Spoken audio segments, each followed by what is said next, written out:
Next up is Lorraine Scanni.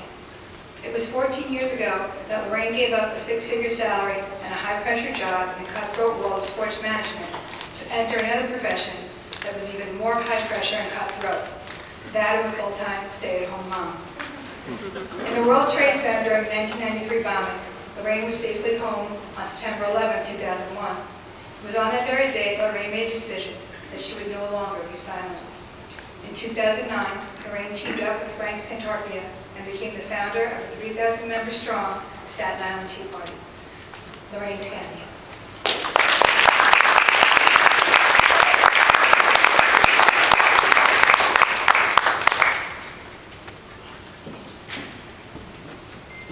Thank you. Thank you all. I just want to say, I've given many speeches at many rallies, and I always had the paper in front of me. I sat down to write something for this, and it just wasn't coming out. I figure a September 11th event,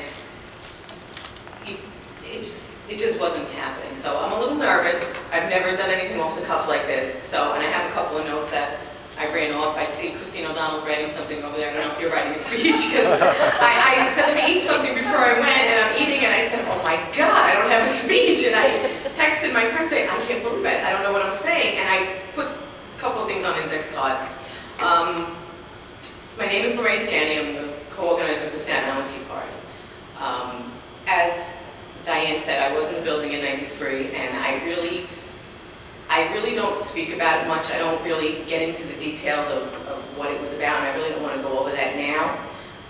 You know, give you the blow by blow, because I'd be here all day. But I can tell you that I do know what I felt like that day.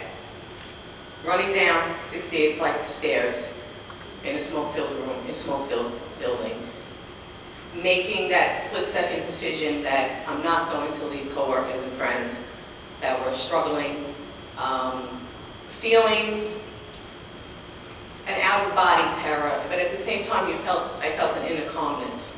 And it was something that like I said, I really don't discuss much, but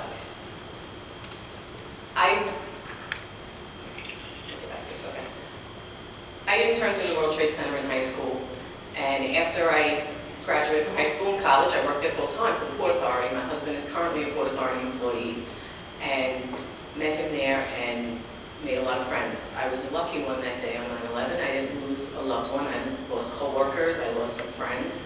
My husband's father actually lost one of his best friends. And knowing that I didn't lose anybody, it's kind of hard for me to stand up here and repeat my whole story. I grew up in that building, working there. It was kind of like, I don't know if anybody watches the show Mad Men, but it was kind of like 1960s Madison Avenue, even though it wasn't. The good times, the bad times that I had in that building, the fun times that we had. Knowing that I lost that day was something that was very hard for me also. On 9/11, I was home with two kids. My children at the time, my son was 2, my daughter was 4, and it was just a regular day. You know, I was making breakfast for my daughter and my son, and my daughter came in and said, Mommy, something's wrong with the TV. And as things unfolded during the day, I didn't speak to my husband until that evening. So that was the hardest part for me, I would think. He was working at LaGuardia Airport at the time, for the Port Authority. To go through what happened that day, for me, the thing that always stuck out for me was seeing, I always look back on that and I see my children's faces and how they looked at me as I watched this unfold on TV. And like she had said before, 9/11 is my birthday, so it is always a very hard time for me. But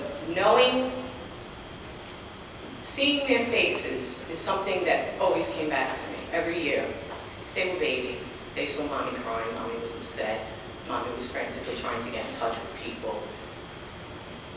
And that always, quite frankly, always haunted me. Like, just remembering the look on their faces when they would see me upset. And it took me a long time. It took me a long time to realize why seeing their faces every day, you know, in my head with what they were experiencing on 9/11. And I think I figured it out, but you know, I saw, not only when I looked at them that day, and I remember it, the innocence of their faces, and knowing that every time I looked at them, their future would not be like my past was. Their future was forever altered, and they would not grow up in the world that I grew up in. And that's something that always, quite frankly, it gets me nervous now when talking about it. I get very upset about it. I remember when the first building fell, seeing it on television. And at that time, my brother was actually on the Staten Island ferry going towards Manhattan when the first plane hit. And he called me, I'm coming to your house, because I lived there. And another thing that will always stay with me is when he came to my house, seeing him react to seeing on television that first building falling down. And that's something, and then again, looking at my children and saying to myself, what kind of world are they going to live in now? You all know at that moment, we all knew at that moment that something was going to change. And I don't know if you can call it feeling helpless. I don't know. The word that I can think of that I felt that day, I really don't even know if there's a word. But knowing that they would grow up in a world that was different from what we experienced. You know, as the councilman said here before, talking about teaching children about it, I told Rosa when I saw her a couple of months ago that I would make my speech and we would talk about how to talk to children about it and explain it to them. And like I said, when I would sit down at the keyboard to figure it out, I don't know what to say to children about it. I don't have an answer. I know I would explain to my children and tell them honestly what happened and give them the facts and what it was. I wasn't politically correct in any way, shape, or form. That's okay. But the honest answer is, how do you talk to children about it? You know, you can tell them the facts, but do they get it? Like, do they feel it the way we all felt it? And that, it's a hard thing to explain. Like, I know this year, you know, like I said, it is my birthday, and I don't do rallies on my birthday. I basically stay home and veg out on the couch and watch stupid old movies. And through the years, I really try not to watch things on TV that led up to it. But this particular year, like my daughter was 4, my son was 2.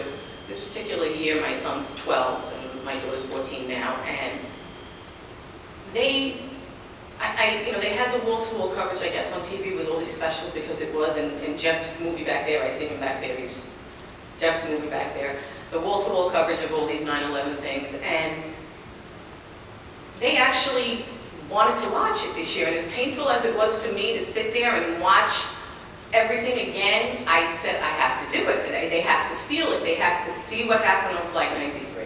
They have to see the firefighters that are still suffering. They have to see the family members that are still suffering. They have to see what happened in those buildings. Because you can't explain it. And there are some really good, you know, documentaries and things out there that they actually showed an interest in it, and I was very happy about it. And you know, as hard as it was for me, my husband and I sat there and we watched it all and we went over it with them. So like I said, I don't really know how to tell children, but it is so important that they remember, because like every other speaker that was up here pointed out, they want to change it, they want to water it down, they want to make it politically correct, and that's something that we can't let happen. So I just want to go on. Like I said, I'm nervous here. I don't want to keep going. And we have Christine O'Donnell here. I see my work with the Staten Island Tea Party as a direct result of September 11th. I had, like she had said in my introduction, I was full-time, I work full-time, and then I decided, okay, I'm going to stay home. I'm very privileged to be able to do that and raise my family. And that day, I swore that I would never again be quiet. I would never again surrender my voice. It started off slowly. I would get involved in local charities, do community work. I would see something in my local paper that would really get me upset, and I'd write a letter. But then the Tea Party came along, and I'm like, wow, this is something I can get with. So I see that as a direct result of it. And I want to thank Rosa for asking me to come. And like I said, I just wanted to talk from the heart and drew a couple of blanks while I was standing up here too. And say that I was a lucky person. I really was. I worked for the Port Authority. My husband still works for the Port Authority. We lost acquaintances. We lost one or two good friends. I don't know what it feels like to be a family member, and God knows I'm grateful for that. But I want to again thank you for asking me to speak. And it's important. Small Girl Politics is a very important organization. And we just need to keep on keeping on, do our thing. So thank you very much.